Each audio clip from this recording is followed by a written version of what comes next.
As the director of a medical museum in Kirksville, Jason Haxton manages the macabre on a daily basis.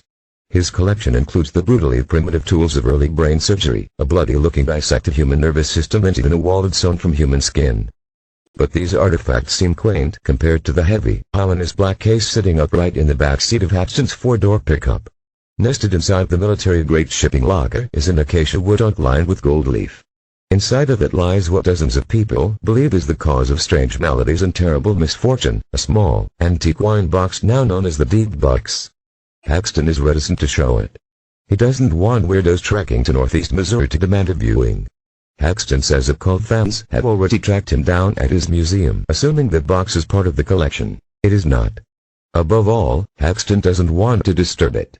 "I do treat it with respect," he said hesitantly by phone a few days earlier. Which is why it's not out there like a traveling snake oil show. But for all his precautions, Haxton has at times acted with the abandon of a spiritual thrill seeker. Why else, after so many warnings from its previous owners, would he take willing possession of the box and keep it for 9 years? "I'm a historian. I'm a researcher," he says. "I don't go around measuring ghost wavelengths and cold spots." Haxton does not come across as a morbid guy. He's an excitable and eager host with a goofy smile, dressed in khakis, an ID badge clipped to the pocket of his yellow button-down. With the Dybbuk nestled in the cab, the base truck bounces along the highway to Haxton's home in the tiny nearby town of Grantip.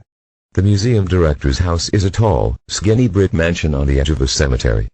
In the driveway, Haxton opens the back seat and heaves the black locker onto a hand truck.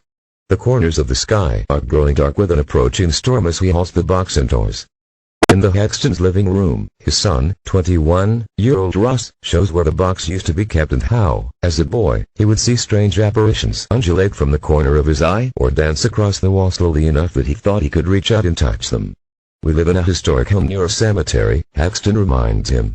"We know 4 people have died in this home." Ross shakes his head and looks down at the black case. "None of this happened until we got the box," he insists. "This home is normal. That box is not. Walk into a hardware store in Israel and ask for Dybbuk, and the clerk will hand over a tube of glue." In Jewish mythology, the word is also used to describe a homeless spirit looking for a body to cleave or adhere to.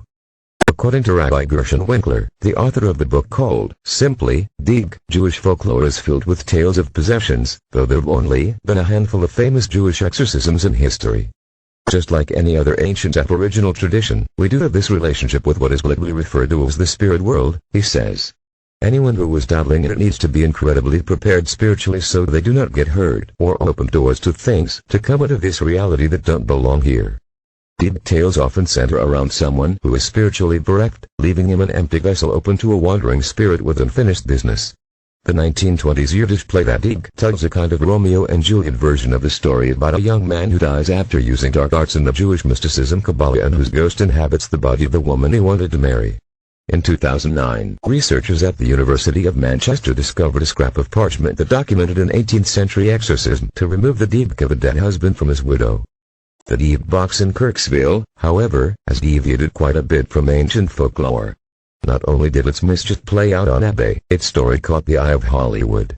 This Weekend of Possession, a $17.5 million film produced by cult horror movie legend Sam Raimi, The Evil Dead, Drag Me to Hell, and starring Kyra Sedgwick and Jeffrey Dean Morgan, opens in theaters all over the country. The film is a highly fictionalized version of the story, though the cast and crew say they saw the Dybbuk's work on set. Director Old Borndl told one interviewer that light bulbs spontaneously shattered above their heads during takes. A huge storage warehouse where the movie sets and props were kept in Vancouver burned to the ground. Haxton offered the box to Raimi and his team for inspiration, but no one involved with the film would agree to take it. "We were like, hell, no," recalls screenwriter Juliet Snowden. "We don't want to see it. Don't send us a picture of it. It is interesting," adds Styles White, Snowden's husband and writing partner. "You may not think you're a superstitious person, but as soon as someone offers you the actual artifact, you realize your level of superstition." Before flying out to the movie's premiere in Hollywood on August 28, Haxton agrees to make a special exception and open the Dybbuk once more for Riverfront Times. Though he figures he knows almost everything there is to know about the mysterious container in his possession, he published his findings in a book called The Dybbuk that came out from Truman State University Press last year. Having contact with it can still feel like tempting fate. Haxton chose to spell the word Dybbuk to keep consistent with how it appeared in its original at auction. The more common spelling is Dybbuk. His son Ross regards the opening of the Dybbuk box with a mix of excitement and trepidation. It's always an event to open the box, he says. It doesn't like to be moved. When Kevin Manus sat down at his computer in Portland, Oregon, in June 2003 to write an heavy auction description, what came out read more like a distress call. All of the events that I am about to set forth in this listing, he wrote, are accurate and may be verified by the winning bidder with the copies of hospital records and sworn affidavits. Manus, an antiques dealer and real estate broker, was then 2 years into ownership of the strange wine box he now believes was to blame for the loss of his business, his mother's failing health and his loosening grip on reality. Either I have some kind of weird haunted box, he recalls thinking, or I am going crazy, and either way it's like I'm going crazy. Searching for new and interesting items for his shop, Manus says that in 2001 he attended an estate sale and bid on a pallet of items stacked in the lawn. It wasn't until he began loading the material that he discovered a small, slightly worn cabinet, with 2 doors, metal grate bunch embellishments on either door face and a small drawer. Thinking the item might have been put there by mistake, he approached a young woman in charge of the sale. "I see you got the Dybbuk box," she said as Manus approached. Manus says the young woman told him the item was a wine box, and belonged to her 103-year-old grandmother, Hedla, who had just died. An immigrant from Poland, Hedla was sent to the Nazi concentration camps along with her entire family, parents, siblings, a husband and 3 children, and emerged the sole survivor. She fled to Spain, where she bought the wine box, and eventually made her way to the United States with little else in her possession. But it wasn't a treasured keepsake. Hedla warned her family never to open the box and spit through her fingers after she spoke of it. When Manus offered to give the box back, the woman panicked. "No, no, you made a deal," he recalls her saying as she hurried away. "Take it and get it out of here." 10 minutes after dropping the box off at his shop in downtown Portland, Manus says his store manager called in hysterics. Someone, she screamed, was ripping apart the basement and cursing. Manus returned and found his manager cowering on the office floor. She pushed past him, never to return to work again. In the basement, Manus says he found all the light bulbs smashed, heavy tools thrown from one end of the room to the other, and the thick smell of cat urine hanging in the air. What he didn't find, however, was any intruder. 2 weeks later, Manus says he opened the box. The doors swung open simultaneously when he opened the drawer, and inside was a small gold wine goblet, a candle holder with decorative octopus legs, a dried rosebud, 2 U.S. wheat pennies minted in 1925 and 1928, a piece of stone with Hebrew characters for Shalom engraved in it, and 2 locks of hair, one jet black, the other fuzzy and reddish. Setting the items aside, he gave the box a coated polish, then presented it to his mother when she visited the shop to take him to lunch on Halloween. Within minutes of handing it over, Manus says his mother suddenly began acting strangely. "I said, 'Mom, you okay?' and she didn't respond," he recalls. "I could see her eyes were welling up with tears. She was just stand-like, and I realized she was having a stroke." As his mother was being loaded into an ambulance, Manus claims a team of law enforcement agents raided his shop and began confiscating merchandise. Agents from the FBI, he says, told him he wasn't under arrest and that he could go to the hospital with his mother.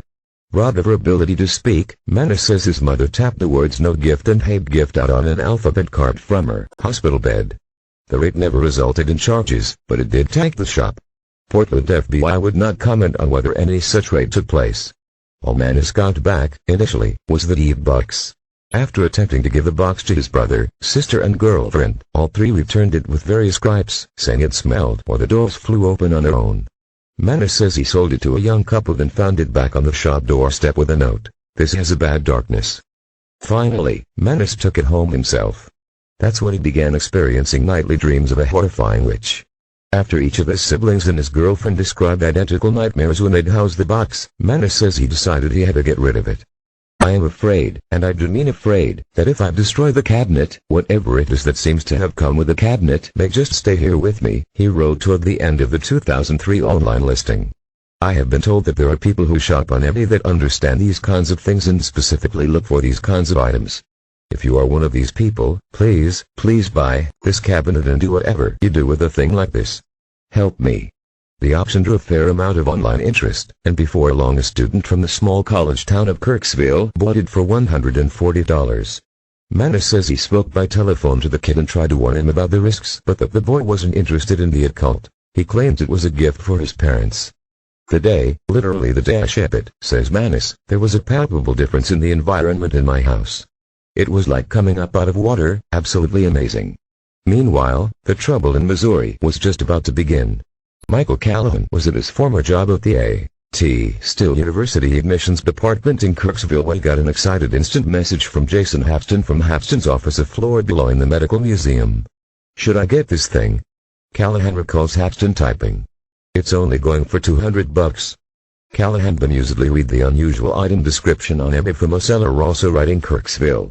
The option included Manus' original posting and, as a postscript, a log of everything that had happened to its current owner in the last 6 months. Sunday, August 31, 2003. Over the last week some interesting, though possibly coincidental, items of note had come up. Firstly, I share a house with 6 other people. We have been taking turns sleeping with a box in each of our rooms. 2 people are now complaining at burning eyes, one is listless and depleted of energy, and another became spontaneously sick. In retrospect I would say it was allergies. A few days after these ongoing annoyances started, the air outside our house was filled with small bugs for several hours, a Friday. Weird summer stuff. Last night, Saturday, we discovered that the box, now located in the back corner of the house, had come mostly open, though it had been shut and it seems unlikely that anyone could or would have touched it. Wednesday, September 10, 2003. Though it seems impossible to prove that the box is a direct cause of misfortune, we have definitely seen a tidal wave of bad luck. Strange odors now permeate the house, the dumpster out back overflows with trash and decay, one roommate suddenly got bronchitis, and I broke a finger. Several mice have died in the engine of one car, and more electronic devices seem to be dying every day. Xbox, toaster, TV, and watches. The poster, the young man in his mid-20s identified only as Joseph in Hapston's book, ended by saying he was seeing dark blurs out of the corner of his eye and that about half his hair fell out in the past 4 days. For personal reasons I very strongly do not want this box anymore. I hope there's someone on eBay that will take this thing off of my hands, he concluded. Hapston actually knew about Joseph and the box through an intern at the museum, one of Joseph's 6 house emmets. The boys lived next to Truman State University in a worn-down apartment building nicknamed the Pirate House for the skull and crossbones flag flying from the roof. Attempts to reach their roommates were unsuccessful. RFT received a chilly response after phoning the Kirksville parents of the boy believed to be Joseph. He does not want to speak to you. He does not live here. Hapston mentioned the box to Callahan, whose real passion was his side career as a magician who sometimes used ghost stories in his act. I probably did encourage him to get it. It was an amazing story, recalls Callahan. Hapston won the box for $280, and Callahan was there the day it arrived. The creepiest thing about it was just seeing that hair and those coins, he recalls. Those are artifacts that are real links to real people. According to Hapston, the trouble began for him as soon as he touched the box with his bare hands. In his book Hapston writes that a searing stomach pain overwhelmed him, and that evening he was haunted by dreams of a horrible old woman with sunken eyes. His health soon deteriorated. He began experiencing choking attacks, sudden rising welts and hives, a strange acrid taste in his mouth and what an optometrist called a spontaneous eye event that left large dry patches on his eyeballs, giving him a wild, bloodshot look. Hapston says he's tested the surface of the wood for any substance that might explain the effects, like ammonia or other toxins once used as wood polish, but tests came back negative. The first time Hapston brought it home, he and his son, Ross, began noticing pockets of strange aromas in the house, cat pee, sometimes, or jasmine. The heat in the house conked out. Menacing shadows loomed in the corners. It's done enough for me that I believe it's supernatural, Ross recalls of these early days with it. The box is special. There is still a dent in Hapston's in-law's kitchen table where a dome-shaped light fixture suddenly dropped from the ceiling, smashing the plates and cups laid out for lunch. It had a loose screw, says Joan, Hapston's mother-in-law, winking. Hapston rolls his eyes. Whatever. All agree, however, that they were discussing the Dybbuk box when it happened. I don't believe in this stuff. I do believe in miracles, but I don't believe in a bunch of this heckum-pockum, says Joan. And then we started in on that boat thing, why they wouldn't let those Jews in. Hapston's description of the supposed original owner of the box, the Holocaust survivor Hedla, reminded his mother-in-law of a story she'd heard when she was a girl about a ship called the SS Louis full of Jewish refugees who were denied asylum in the United States soon after the night had broken glass in 1938. The ship was forced to return to Europe, where many of its passengers died in the concentration camps. On a whim, Hapston looked into the matter further and came across a special report to Congress penned by Harry Hamilton Laughlin in the run-up to World War II. Offer no exceptional admission for Jewish refugees from Germany, Laughlin wrote. look upon the incoming immigrants not essentially as an offering asylum, but as sons-in-law to marry our own daughters. Jewish refugees, he went on, were not suitable breeding stock. The Locklins were well known to Hapston as a successful family of doctors and geneticists from Missouri whose former land is today part of the Truman State University farm in Kirksville. But he was unaware of how one of the Locklin brothers, Harry, had applied the family trade. In the early 1900s, Locklin befriended the famed genetics researcher Charles Davenport, considered the father of the 20th century eugenics movement that the Nazis would later apply to the Jewish genocide. By 1910, Locklin and Davenport were so close that Davenport asked Locklin to join the Eugenics Record Office, a research institution funded by Andrew Carnegie, as a superintendent in New York State. Locklin's greatest contribution was his model eugenical sterilization law, which helped individual states pass constitutionally sound laws to forcibly sterilize the mentally ill, disabled and other socially inadequate classes such as orphans, ne'er-do-wells, the homeless. So influential was Locklin in Germany that in 1936 the Nazi dean of the University of Heidelberg offered him an honorary degree, praising his papers that helped them craft the infamous Nuremberg laws that sought to cure hereditary sickness through sterilization of gypsies and Jews. To me, this honor will be doubly valued because it will come from a nation which for many centuries nurtured the human seed stock which later founded my own country, Locklin wrote back in acceptance. But as the atrocities in Germany worsened, eugenics quickly fell out of favor. Seen increasingly as a tool of fascism, Locklin's work was discredited, and the Carnegie Institution pulled all financial support. He returned to Kirksville soon after and moved into a tall white mansion, which still stands today on the Truman campus. Locklin died in 1943, disgraced and friendless. Standing on the lawn of Locklin's mansion, Hapston says he thinks this is the key. The pirate house, where Joseph previously kept the box, is visible from the Locklin mansion when the leaves drop from the trees and fall. If the Dybbuk had something to tell, it was about this Harry Locklin, who, set these laws in motion, caught the attention of Hitler, Hapston says. At some point you keep saying, okay, it's just a coincidence, but at some point people start saying, there's too much to not say something isn't there. Around the same time he began his research on Locklin, Hollywood came knocking. The Los Angeles Times wrote an article on Hapston and the popularity of Joseph's egg listing. The page had garnered 140,000 hits long after the auction was over, and the story ran in the same section of the newspaper as a piece on Sam Raimi's Spider-Man 2. In short order, Raimi snapped up the rights to the story and announced plans to make a movie based on the Dybbuk in October 2004. Various screenwriters, including the author of The Grudge, took a crack at the story. One version centered around the exploits of an academic trying to crack the case of the box, but ultimately the authors of The Possession decided to pivot off of Kevin Mannis' story of buying the box at an estate sale. They created a fictional family whose daughter opens the box, containing coins, locks of hair, a stone tablet, and is possessed by the demon inside. Matisyahu, the Jewish rapper, plays the exorcist rabbi. We just love the idea that a mysterious antique box becomes the central device of horror in this story, says screenwriter Styles White. There's so much more of the story that could be told in future movies. Hapston says initially he'd been so consumed with trying to contain the Dybbuk that he brushed off Raimi's production company. He performed various Wiccan rituals and finally, under advisement from a paranormal research group, at the Gold Leaf Acacia Ark built to house the Dybbuks. Hapston says rabbis he consulted also suggested he had religious artifacts to counter the malevolent energy, some Torah scrolls, a 500-year-old book of Kabbalah writings. Eventually, Hapston's health improved, the smells and apparitions disappeared, and life returned to normal. Today he considers the box a kind of case-closed situation. This thing has been really put away, he says. I think it took on a life of its own, and so I respect the story that I discovered. There are, however, a few loose ends. One of the most vocal non-believers is Michael Callahan, the magician, who models himself after Penn and Teller as a skeptic and an atheist. He considers Hapston's retelling of their acquisition of the Dybbuk exaggerated and says he never had trouble with the box even when it spent a week in his home. Absolutely nothing ever happened. We never saw, smelled, heard, had anything negative. If anything, our lives have been surprisingly good, he says. If he gets to have his opinion and say it's all real, I get to have my opinion and say it's a scam. In his book Hapston also reveals some sizable holes in Kevin Mannis' story. Hapston traveled to Oregon to meet Mannis, and after driving around Portland with him looking for the estate sale house, Mannis claimed he couldn't find it.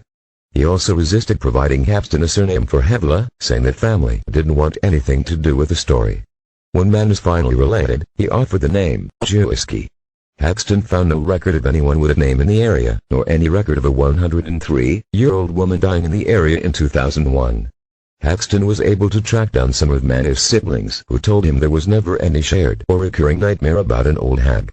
And perhaps most glaring of all is Haxton's discovery of a bar in Beaverton called Club Underground.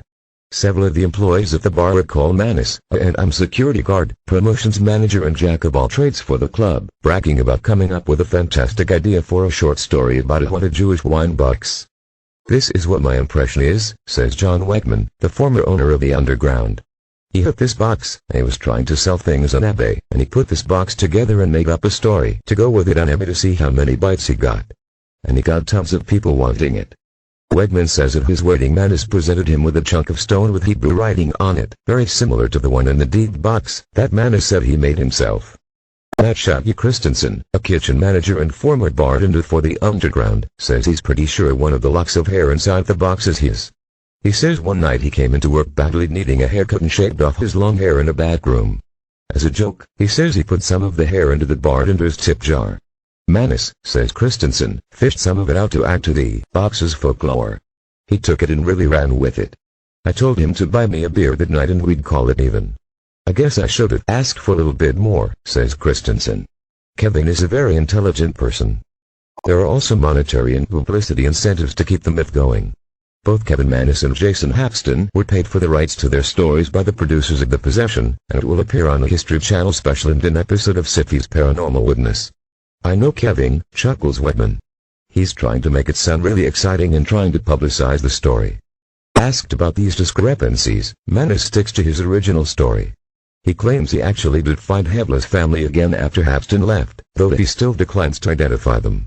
He says he is somewhat estranged from his younger siblings, in part over the deed box and the media hoopla it stirred up, and that may be the reason they refuted his story.